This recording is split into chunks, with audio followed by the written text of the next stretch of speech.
2025. My name is Beth Bryce. I'm a member of the Socialist Workers' Party in the Sheffield and South Yorkshire branch, and I'm going to be chairing the meeting today. This meeting, the title is Swiping Right, a New Digital Age of Misogyny. Our speaker is Sophia Beach. Sophia Beach is one of the main organisers of Marxism, so it's thanks to her that you're here today. And she's a member of the Socialist Workers' Party. She's also a contributor to this pamphlet here, Smashing the Sexist System, which is available on our stalls throughout the festival and the bookmarks stall at the main entrance. So Sophia's going to speak for between 25 and 30 minutes, and then we're going to open it up to discussion. Okay, thanks. Awesome, thank you, and it's great to see so many people here. Hopefully everyone's enjoying Marxism Festival, and obviously we're coming towards the end of our first full day, our second day here, and it's great to see so many people. I always seem to end up getting gifted, I guess, the Friday evening slot at Marxism, which is my pleasure, and I think it's become a bit of a cliche for me to start my meetings by saying that 6 p.m. is really Marxism watershed cut-off.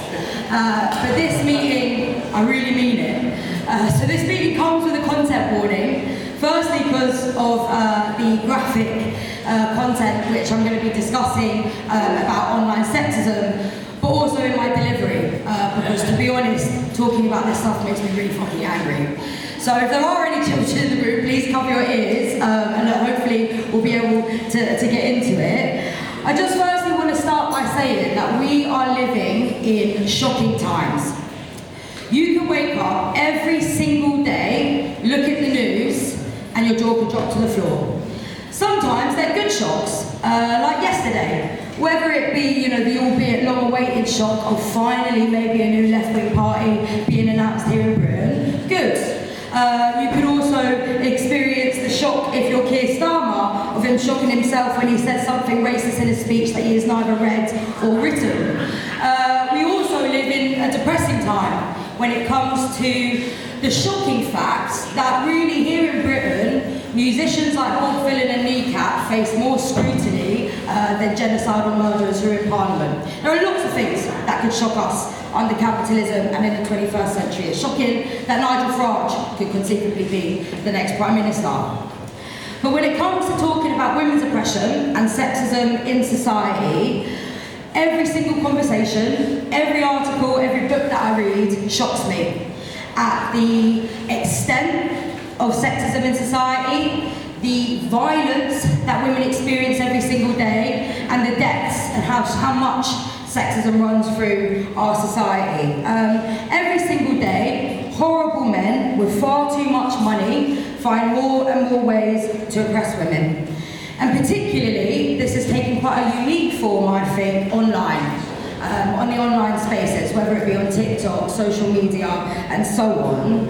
And in this meeting, I want to talk about the nature of sexism online, but also to locate it in a much broader political context, which I think has a lot to do with the rise of the far right globally. Because I think when we talk about the development of women's oppression, particularly when it comes to the expanding technological market, artificial intelligence, and so on, we have to not only situate the new and unique ways that women experience sexism, which is much more prolific, than in previous years, I think it's fair to say, we have to situate it within this broader political context, right? One of a system in crisis that throws us shocks left, right, and centre every single day. But when we talk about online sexism then, well, what do we really mean? I think it's important to note that as long as there has been the internet, there has been sexism on it.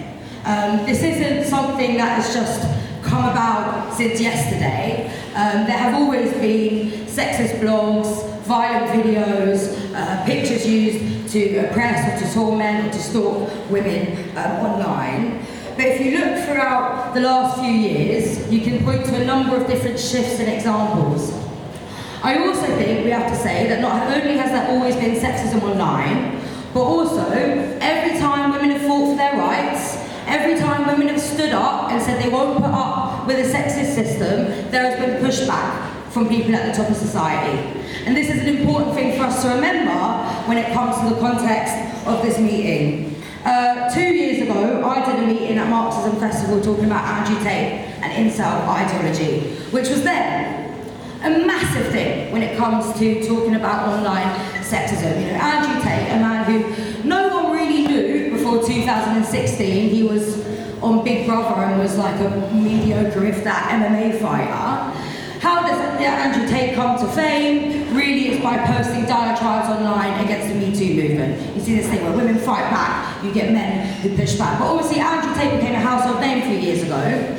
But really, when you look at the kind of people who are online today, these sexist bloggers, the influencers and so on, Andrew Tate's a bit of a nobody. There's a million Andrew Tates when it comes to people on TikTok or on YouTube. Similarly with incel culture in the manosphere, a society or collection of men online who veer to the far right, have lots of different ideas about women and so on, is growing every single day. I mean, Laura Bates, who is a feminist writer who's just written this new book, which I'm going to talk quite a bit about today, The New Age of Sexism. You know, when she talks about the manosphere, she says it's very hard really to tell how many men are actually engaging in this far-right ideology online. But you can see how these things develop. It was Andrew Tate and then it was the incels. Then it was the alpha males and the trad wives, which is still, you know, a massive thing to talk about. But now I think it's important for us to locate some of the new and unique advancements of artificial intelligence and how this is breeding another form of misogyny, because these new technologies are being formed by men like Mark Zuckerberg, who promise, this is a direct quote from Mark Zuckerberg, that, quote, in the metaverse, you'll be able to do almost anything you can imagine. Sadly, that is already true. Not only when it comes to the online metaverse that Mark Zuckerberg is creating, but it is true of men in power today. Just look at somebody like Prince Andrew. Look at the supposed leader of the free world, Donald Trump, a convicted felon, a sexual abuser. So, you know, Mark Zuckerberg imagines a world where anybody could do whatever they want.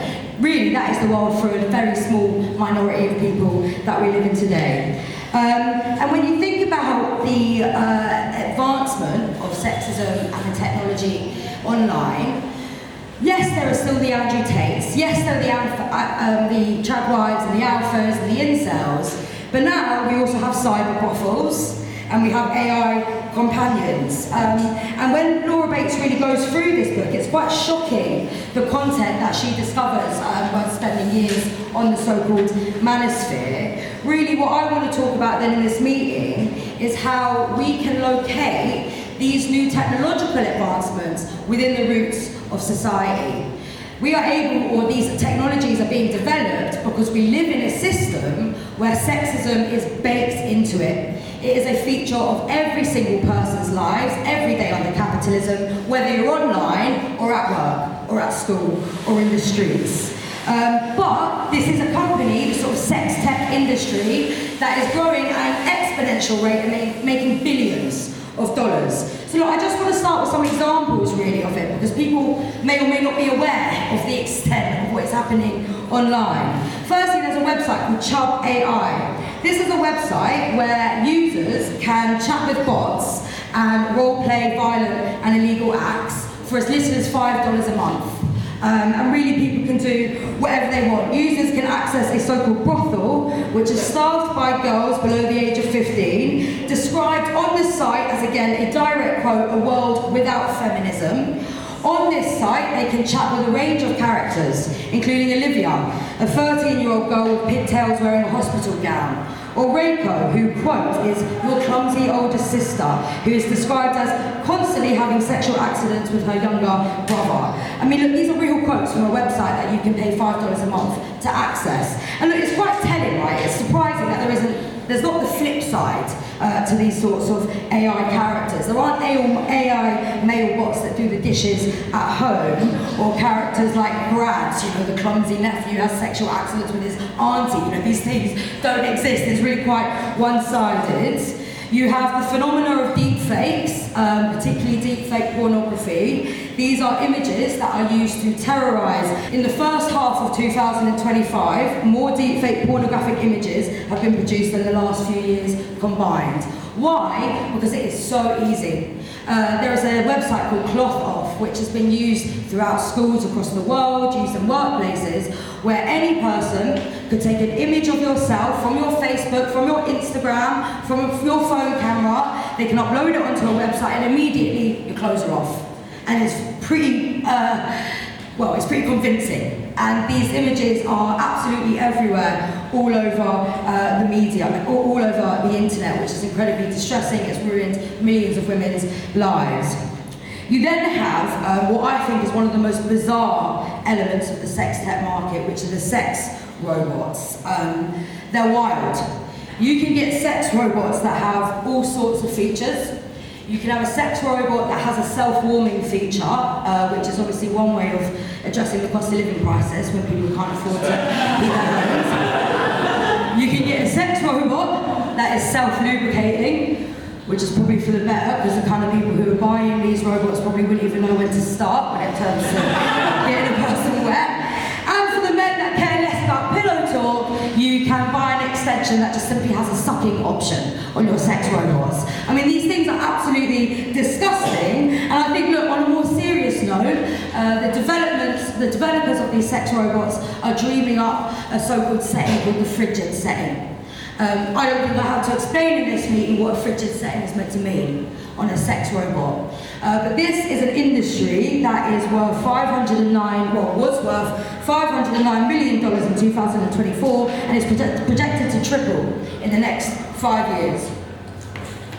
And just the last example of that Laura Bates has lots of examples, but the last one I want to touch on, because I think it sort of draws across the world of both the online and the real life, is coming back to Mark Zuckerberg's metaverse. Because in the metaverse, people are experiencing real sexual assaults in many ways. Yes, they may not be happening in real life, but because of the advancements of technology, because of haptics and so on, there are thousands of accounts of women who are in the so-called metaverse who have been groped by men, and much worse. At least feel real, right? You can actually feel it. So, and as technology develops, these can only get worse and worse. So clearly there is a new thing happening here, right? There is a crisis. And what's important is that when these examples are raised, when women go to their bosses or go to the local government and say, I've had a deep fake pornographic image made of me and it's ruining my life, what is the response they get? They are told to really brush it under the carpet. This sort of sexual abuse online is not taken seriously. Women are told that simply a watermark on a deep fake or a disclaimer on Twitter is meant to put their minds at ease. We're constantly told that this kind of abuse happens online and therefore it's not real. But not only are these examples incredibly shocking, they have very, very real effects on women. Nearly 9 in 10 women in a study said that they've restricted their online activity in some way as a result of cyber harassment, of hacking, online stalking, or doxing. And this example, I think, helps to explain the disparity between men's and women's use of AI. 71% of men aged between 18 to 24, say that they use AI weekly. And this is in comparison to just 59% of women. And I think the point here really is that so long as we live in a world that has sexism embedded in the system, that where men remain the main users of AI, the technology will be designed to cater to that sexist system. And I think this is an important thing for us to raise. Well, how then do we explain the phenomena of this sort of new age of sexism, if that's what you want to call it? Well, these examples are the underbelly of the AI frenzy. They are the sort of seedy back streets of what has been termed a new space race in the world. Because AI is on the minds of every single politician and every single businessman. It's been described as liquid gold by lots of businessmen. Whether it be advancements in AI that can allow Israelis to enact a genocide, or whether it be an economic race between the US and China, between ChatGPT and DeepSeek, this is something that every politician is talking about, and in many ways, the results or the effects that it's having on women are being ignored. And look, you don't just have to take my word for it. At a Paris AI summit that happened in February earlier this year, that summit produced an international agreement that made a pledge to have an open, inclusive and ethical approach to AI. What happened? The US and the UK refused to sign it. Why? Well, because having an ethical and open and inclusive approach to AI will stop them making millions and millions and millions of pounds in profit. But I think it's important to note, because those creating and licensing the developments in AI, they know that this sexism is happening. They know that this misogyny that is a sort of byproduct of the AI that's coming out is very real. They know that children are being groomed on these sites, or that women are having fake images created of them that have the potential to ruin their careers and lives. But the fact of the matter is, those at the top, those who are making the money, they don't care. They don't care about the sexism that women face. They don't care about the transphobia that exists in society. They don't care about the racism. Why then does this happen? Why is it that with this new business, there comes a complete and oppressive force on women? Well, look, we've been here before. This isn't the first time that people have criticised developments online for the potential for them to highlight or to extend oppression that women face. Actually, with the advent of social media, people may or may not know that Mark Zuckerberg first created a website called Face Smash. This was a website which was allowing users to rank the attractiveness of female Harvard students. After the success of Facebook, and when he became one of the richest men in the world, Zuckerberg claimed, oh no, what, Face Smash? Nothing to do with Facebook. What, the names are similar.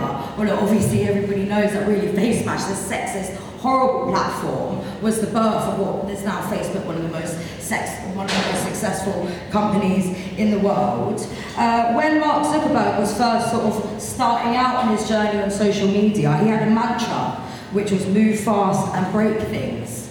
And Laura Bates, in her book, she highlights, and I think it's a very useful phrase, she says that that's true. Zuckerberg did move fast and break things. The things that got broken were social cohesion, democracy, and the mental health of, in particular, women and girls. And this is the effect, really, of the world that we're living under. But not only this, it's not just Mark Zuckerberg, but take Donald Trump and his other tech bros, Elon Musk and so on, or not so tech bros, depending on what day of the, or not so much bros, depending on what day of the week it is. These are men who are not only driving through a technological revolution that they see it, where they are making billions of profit in AI, they drive through attacks on DEI, sexist policies, and they drive through a system that has oppression at the heart. And we have to say as well that if Mark Zuckerberg wants to reimagine a future, how could we trust him when the world that he has already created, i.e. the metaverse, has racism and oppression and sexism at its very heart?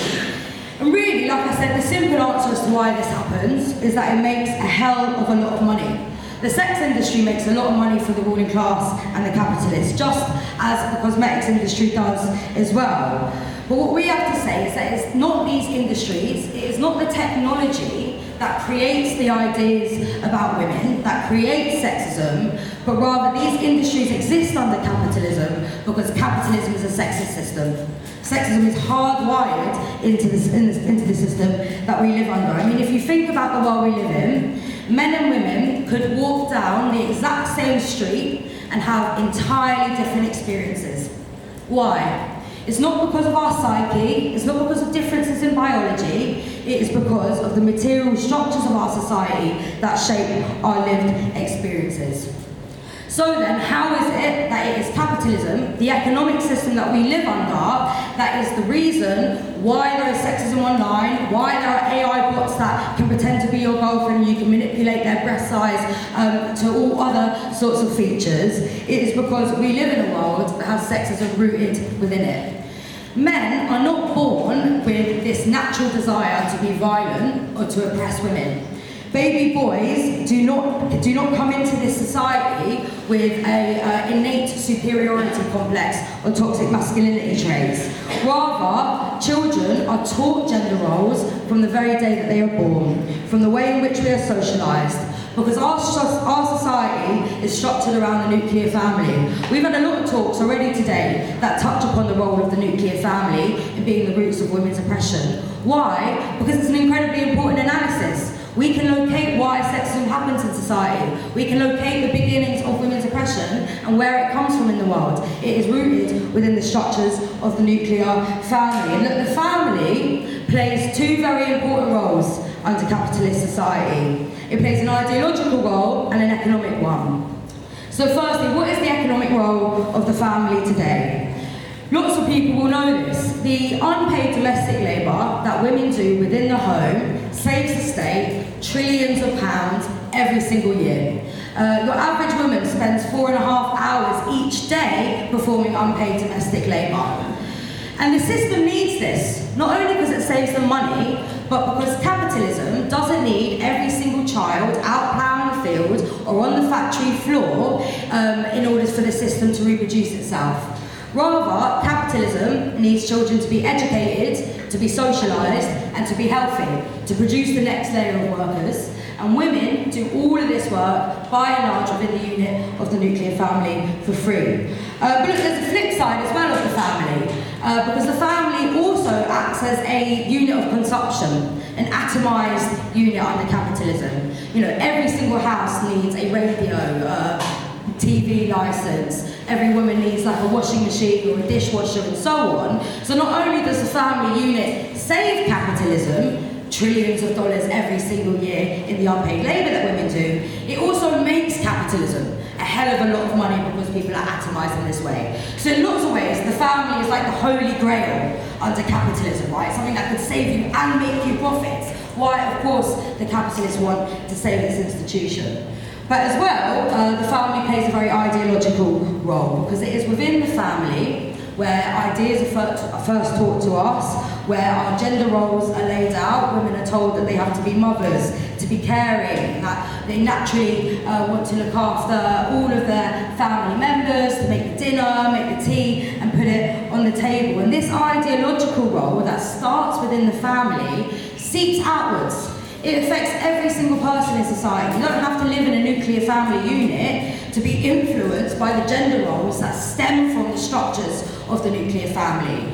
I mean, look, just take the question of like body image. And again, if you think about social media and how this affects women online, women are pressured to look and behave a certain way, not, you know, for their own health. You know, they're told to go to the gym not because they want to have a longer life, but because actually you have to look a certain way. Why do you have to look a certain way? Because men find a particular woman attractive. Why do we want men to find us attractive? Because it is our, you know, natural progression to find a husband, find a partner, settle down, have kids, live in this endless nuclear family sort of unit way. So you can see how these ideas that start within the family seep out to affect every single person within society. So I think it's important because when you placate or when you place the role of women's oppression and the root of women's oppression within the economic system, then you can begin to understand why the billionaires, why this new technological advancement of AI is riddled with misogyny, because it is being produced within a system that relies on sexism for its existence. It needs the nuclear family in order to produce the next layer of workers, in order to get profits and so on. And this is why actually you see these sorts of ideas reflected not just online, but in the way politicians speak all the time, or reflected in our justice systems, or in the church, or in the media. It's everywhere in society because it's part of the fabric of capitalism.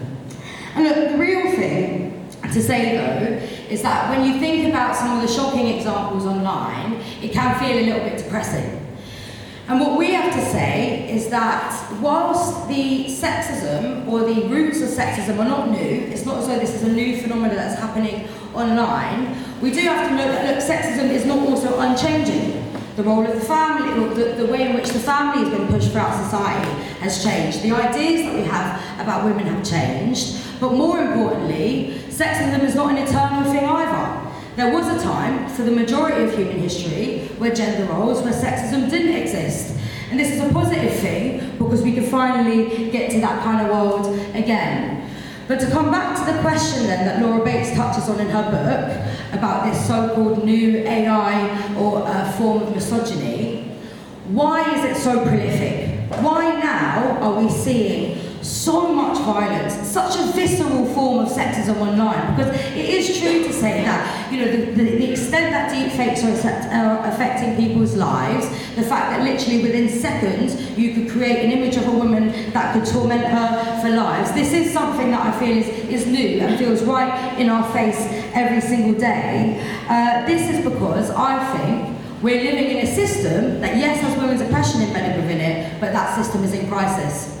And I mentioned at the start of this meeting, I think the ways in which women are viewed online, the extent to which there is such such saturation of horrible images of women online is completely tied with the growth of the far right within society. I want people here, a bit of audience participation. I mentioned deepfake pornography. Could anyone hazard a guess which female politician has suffered the most from deepfake pornography in society? Give you a clue, she's American. AOC, yeah. AOC. Why? Because, yes, AOC is a young woman, but also AOC considers herself and is seen as on the left of the Democratic Party. She was the first Latina woman to be elected to Congress. I think there is a link with the kinds of women who are attacked online, and it does affect every single woman, regardless of your political spectrum, regardless of your class. But there is the far right who weaponise and use sexist ideology to attack women who are vocal about these questions of sexism, and on the left. I mean, it's quite shocking because AOC is the victim of the most deepfake pornography. Donald Trump actually has got the most deepfake images of him online. You guys will be pleased to know when I was doing my research for this meeting, they're not pornographic images, they're much more of him with like what's it fingers or like dressed as an eagle, which is a good thing. But really what the argument here is that the growth of the far right and the ways in which women are attacked online, I think are interlinked. Why? Because like I said, we're living in a system which is in economic collapse and crisis. And with that comes a deep sense of polarisation.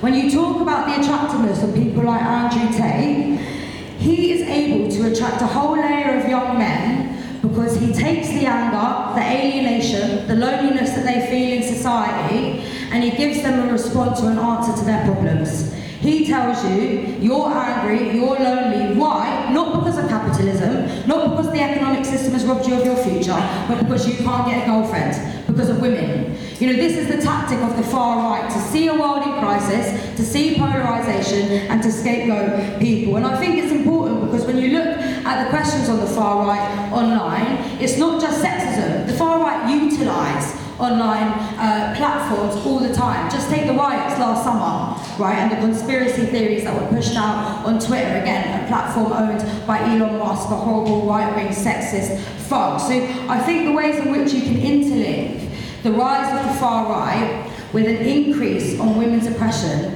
is an important thing for us.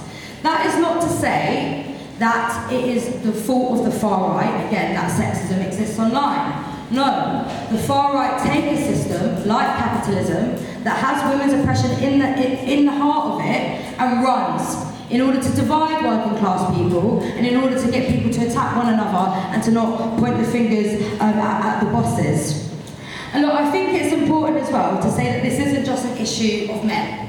Right? It's not just men who are purporting these right-wing ideologies online that attack trans people, attack refugees and attack women, but there are lots of women who do it as well. I mentioned the trad wives who are part of sort of conservative Christian cults who say that women's role is to be within the home. There's the flip side though as well of content creators like Bonnie Blue and Lily Phillips. Right?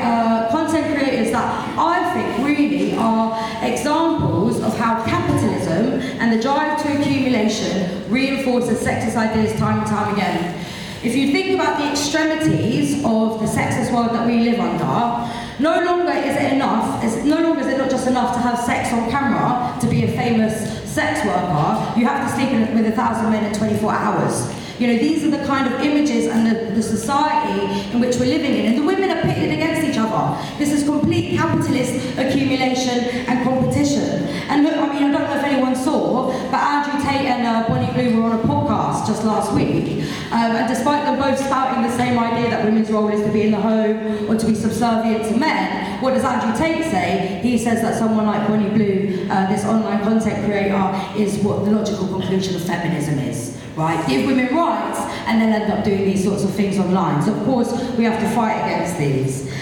Just then to finish, it's not just women online who are supporting these ideas. Think about far-right women in Parliament. Marine Le Pen, Georgia Maloney. Here in Britain, Kemi Badenoch, who the only time she thinks she can make herself relevant is by spouting horrible transphobic stuff. Or think about Andrea Leadsom, the newly or semi-newly elected Reform Mayor for Greater Lincolnshire, who vows to return Britain to its glorious past. She wants to ban the hijab in the name of protecting Western women, but doesn't seem to care about the sexist abusers within her own party, Reform UK. Look, I spent quite a lot of this meeting talking about the effects of sexism and the examples of it online, but this also happens in real life. We know that 86% of women aged between 18 to 24 have experienced harassment. Just think about the Fête de la Musique festival in Paris a few weeks ago, where over 100 women were injected trying to enjoy music with a date rape drug. You know, these things happen every single day, and it's not just happening online, but it's happening in people's streets. And it is reflective of a system that has sexism at the heart. So in my final minute then, how do we stop this?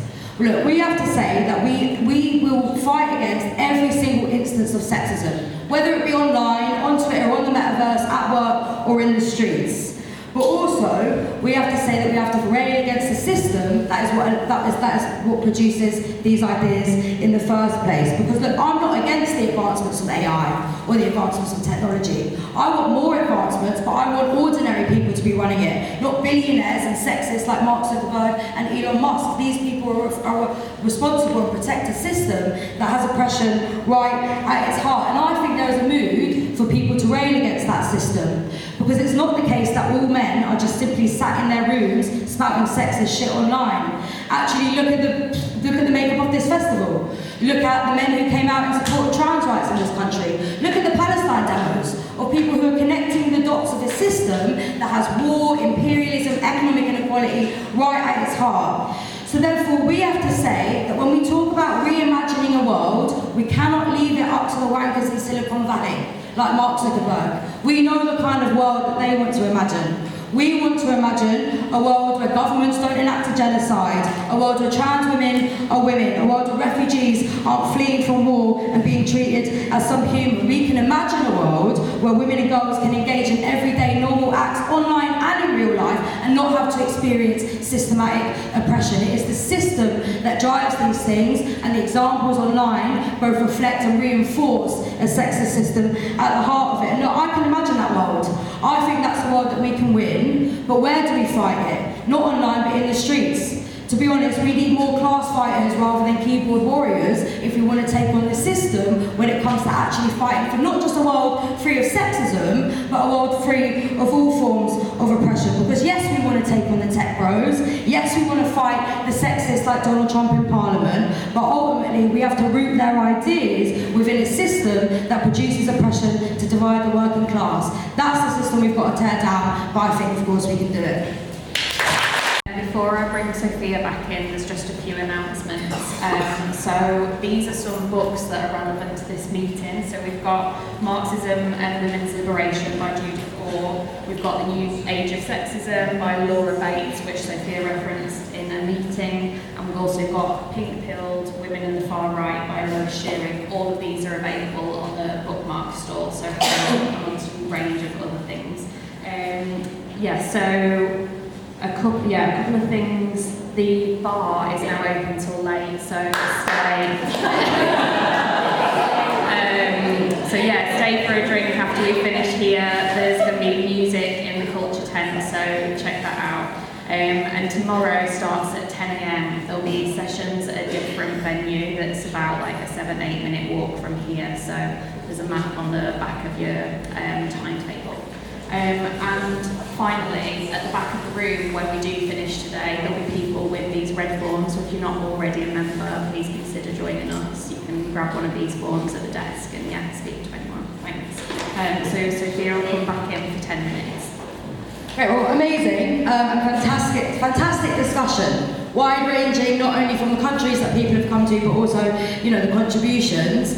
If I don't manage to get to your question or answer something that you raised, I think I made it quite obvious where you can find me after this meeting, which is in the bar. So please come up to me and have a chat. So look, I want to start, I think, with a question that was actually raised at the beginning of the meeting, about the fact that AI, artificial intelligence, is a learning model, right? Why is it that it produces such sexist, racist, homophobic content, it is learning from a system that has it absolutely baked within it. Of course it would learn these ideas in the same way that men learn these ideas in society, right? That all of us learn oppressive ideas because we live day to day within these oppressive structures. They're forced down our throats, at school, in the justice system, in the church, in the media. So of course AI is going to reflect a society that is like this. But I mean, it is quite wild, I think, the extent that AI is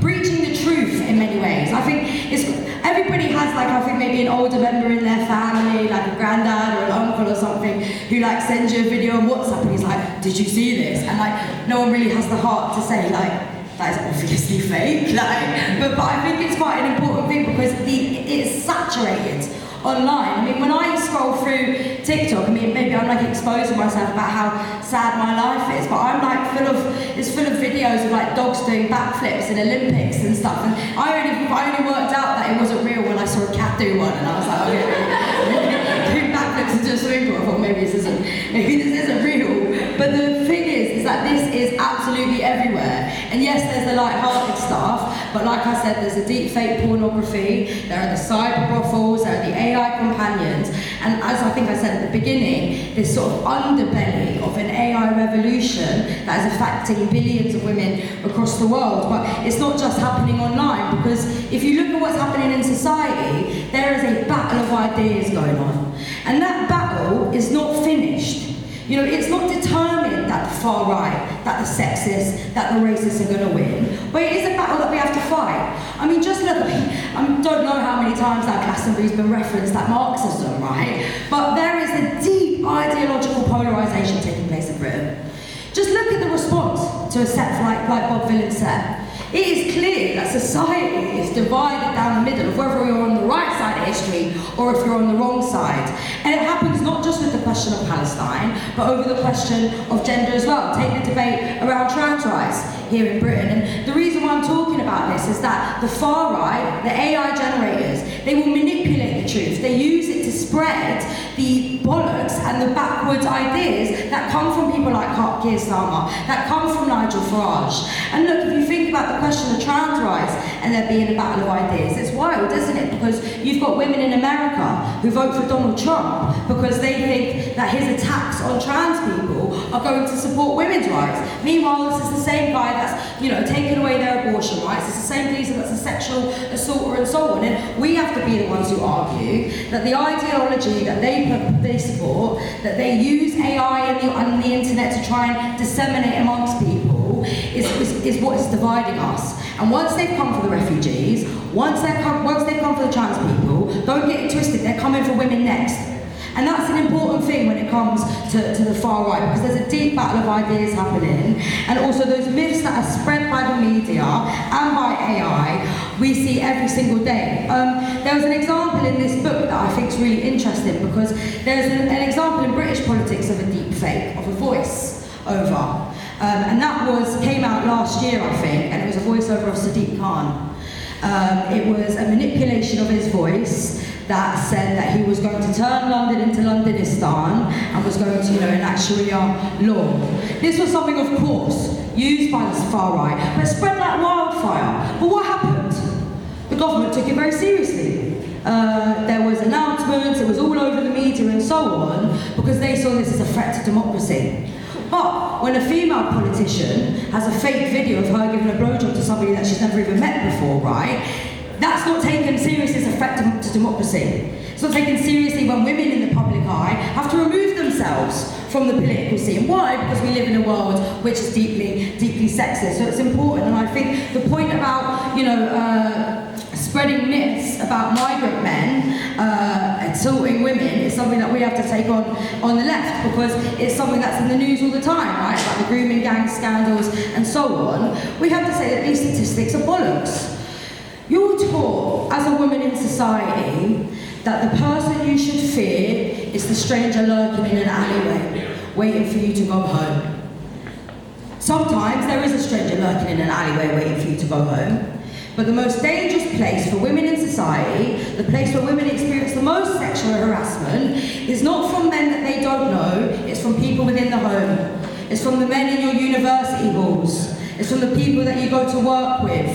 And this is, again, a right-wing ideological battleground that is being used to divide the working class. And we have to, of course, say against that. But it's quite easy, I think, when people talk about alienation and, the links between sexism and the far right, to see how young men can go down this pipeline. Because actually lots of the videos start with very innocent things, like a gym routine, or how you can fit 3 days into one, and very quickly go down the pathway of sexism, racism, homophobia, and transphobia. And I thought the point made about alienation is really important. Because why, again, do so many young men look to these people on the far right? Because they're looking for answers. We live in a system where if you're a young person, the prospects in the future are not very positive. You're not going to be able to own a house. There's catastrophic climate change. There might be World War III before you could, get married and have a kid in the family that you're meant to be settled down with. People are angry at the system, and those people on the right offer a kind of solution. But also, when they do it online, the alienation, the atomization of people, and the loneliness that people feel is incredibly important. In my lead-off, I spoke about the ideological role of the family and how it's part of the way in which ideas are created in society. Because people are socialised in the family. It's where they get their ideas from. But now, also lots of young people are socialised online. They spend a lot of their time communicating with other people in their age group online.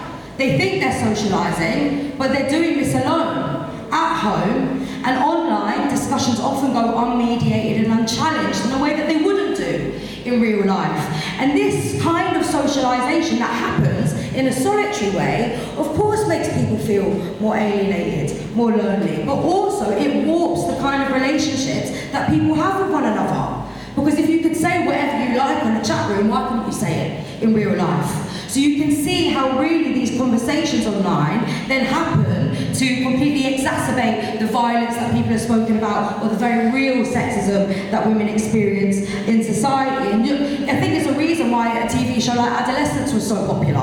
Why was Adolescence the most viewed TV program in over 10 countries? Because young people's experiences are the same across borders. Capitalism is a global system that oppresses women and exploits workers every single place it goes to. So look, just to finish with really though, I agree with what somebody said about, to come back to how do we fight it, because I agree with what somebody said about the criticism of Laura Bates' book.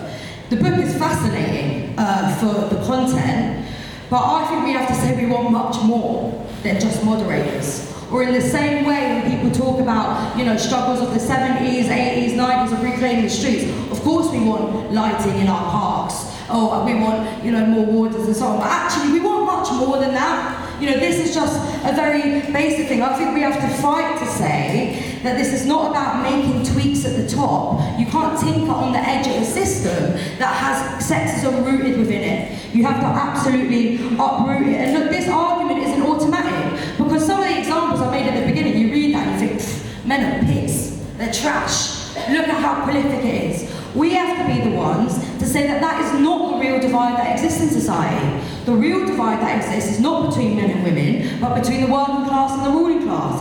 And this isn't just to be like, oh, here we go, here comes the Marxist, hitting everyone over the head with a copy of Capital. It matters what your analysis is, because that shapes your strategy. We have a strategy that says women's oppression hasn't always existed, but that you can change it as well. And look, the far right have a strategy too. The far right have a strategy, firstly, of how to get a girlfriend. This is a quote from Maximilian Krah, he's a fascist in the AfD. He said this on the campaign trail.